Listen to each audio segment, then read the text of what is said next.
June 9న ముఖ్యమంత్రిగా చంద్రబాబు ప్రమాణ స్వీకారం చేస్తారని టీడీపీ నేతలు అన్నారు. వైజాగ్ లో గంటా శ్రీనివాసరావు, రఘురామకృష్ణరాజు, సోమిరెడ్డి మాట్లాడారు. సర్వేలన్నీ కూటమికి అనుకూలంగానే ఉన్నాయి. జూన్ 4 తర్వాత వైసీపీ పని అయిపోతుంది. ఆ పార్టీ ఘోర ఓటమిని చూడబోతుంది అని అన్నారు.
ఈ ప్రభుత్వానికి ఎట్టి పరిస్థితుల్లో కూడా బైబై చెప్పాలని ఒక ఆలోచన, కసి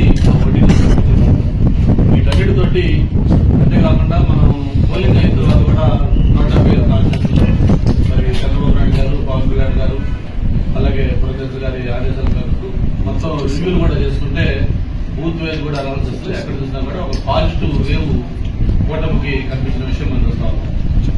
అయితే దీన్ని డైవర్ట్ చేస్తూ వైసీపీ నాయకులు జగన్మోహన్ రెడ్డి గారు మొన్న 2 నెలల ముందు ఆయన పీకే టీం ఏదైతే ఐపాక్ టీం ఉందో ఐపాక్ టీంతో మాట్లాడినప్పుడు ఆయన చేసిన కామెంట్స్ కానీ ప్రజలు షాక్ అవుతారని చెప్పాడు. ప్రజలు, దేశం కూడా డెఫినెట్ గా మేము కూడా అంటా ఉన్నాం. ఎందుకంటే ఖచ్చితంగా షాక్ అవుతారు. ఎందుకంటే ఆ రిజల్ట్స్ 100% కూటమి వైపు రాబోతా ఉన్నాం.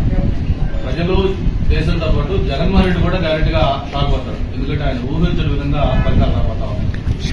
దాంతోపాటు ప్రత్యేకించి విశాఖపట్నంలో వైవి సుబ్బారెడ్డి గారు కానీ, మరి అలాగే బొత్స సత్యనారాయణ గారు కానీ గత 7 రోజులుగా వాళ్ళు ఆడుతున్న మైండ్ గేమ్ చూస్తే చాలా నవ్వు వస్తా ఉంది మాకు. జూన్ 9న విశాఖపట్నంలోనే 9:35 ప్రమాణ స్వీకారం, అలాగే స్టేడియం పోయి ఏర్పాటు చేయడం కోసం స్టేడియం వెళ్తా ఉంటాం, అలాగే స్టార్ హోటల్స్ చేస్తామని చెప్పడం, ఇవన్నీ కూడా ఏం చూస్తామంటే అందరూ నవ్వుకుంటా ఉన్నారు. పక్క అన్ని సర్వేలు, దేశంలో ఉండే ప్రెస్టీజియస్ సంస్థలన్నీ ఆల్ సిఫారసులు మొత్తం కూడా ఎన్నికల్లో కూటమి ఘన మీద సాధించబోతా ఉంది అని చెప్పి ఒక పక్క చెప్తా ఉంటే, ఓటింగ్ సర్వే చూసిన అందరూ కూడా మాట్లాడుతూ ఉంటే వాళ్ళు ఈ విధంగా డైవర్ట్ చేయడం అనేది చాలా నవ్వులాటగా అందరూ ఫీల్ అవుతా ఉన్నారు. దాన్ని ఎవరు కూడా సీరియస్ తీసుకోలేదు. చాలా చోట్ల అయితే కారణాలు ఆల్రెడీ దాని మీద వాళ్ళు చేతులు ఎత్తేసేసి వాళ్ళ నాయకులు కూడా వైరల్ అయింది. ఒక ఈవీఎం మిషన్ డైరెక్ట్ గా క్యాండిడేట్ బూత్ లో వెళ్ళి ఎంత ఓపెన్ గా అతను దాన్ని ధ్వంసం చేస్తున్నాడంటే అది వాళ్ళ ఫ్రస్ట్రేషన్, వైసీపీ నాయకులు క్యాండిడేట్లకి ఆ ఫ్రస్ట్రేషన్ క్లియర్ గా కనిపిస్తా ఉంది. మరి దీని మీద ఈసీ కూడా ఖచ్చితంగా చర్యలు తీసుకుంటుంది. పోస్ట్ పోలింగ్ కూడా తాడిపత్రి కావచ్చు, పల్నాడు కావచ్చు, లేకపోతే మిగతా రాయలసీమలో ప్రాంతాలు కావచ్చు.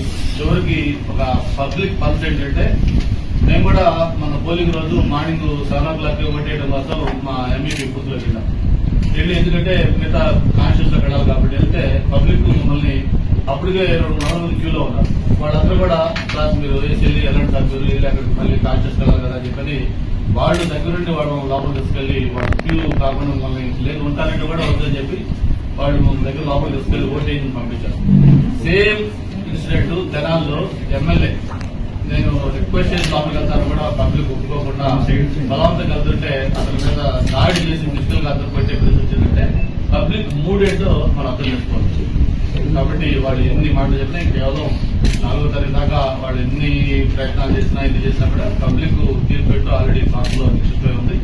మరి అది ఖచ్చితంగా ఎన్డీఏ కూటమికి ప్రారంభం రాబోతా ఉంది. మళ్ళీ ఏదైతే వాళ్ళు చెప్తా ఉన్నారు 9వ తారీఖు, ఆ 9వ తారీఖున జగన్మోహన్ రెడ్డి గారు కాదు, చంద్రబాబు నాయుడు గారు ఈ రాష్ట్ర 3వ ముఖ్యమంత్రిగా మళ్ళీ ఆయన ప్రమాణ స్వీకారం చేయబోతా ఉన్నారు. అలాగే విష్ణుకుమార్ రాజు గారు, జగన్మోహన్ రెడ్డి గారు, నేను, మన నలుగురు కూడా కంటెస్ట్ చేస్తున్నాం ఎమ్మెల్యేగా, నలుగురు కూడా అసెంబ్లీలో అడుగు పెట్టబోతాం. దీన్ని ఘంటాపథంగా చెప్తారు. అందరూ కూడా మంచి మెజార్టీతో ఎన్డీఏ కూటమి అభ్యర్థులు గెలవబోతా ఉన్నారు. Thank you.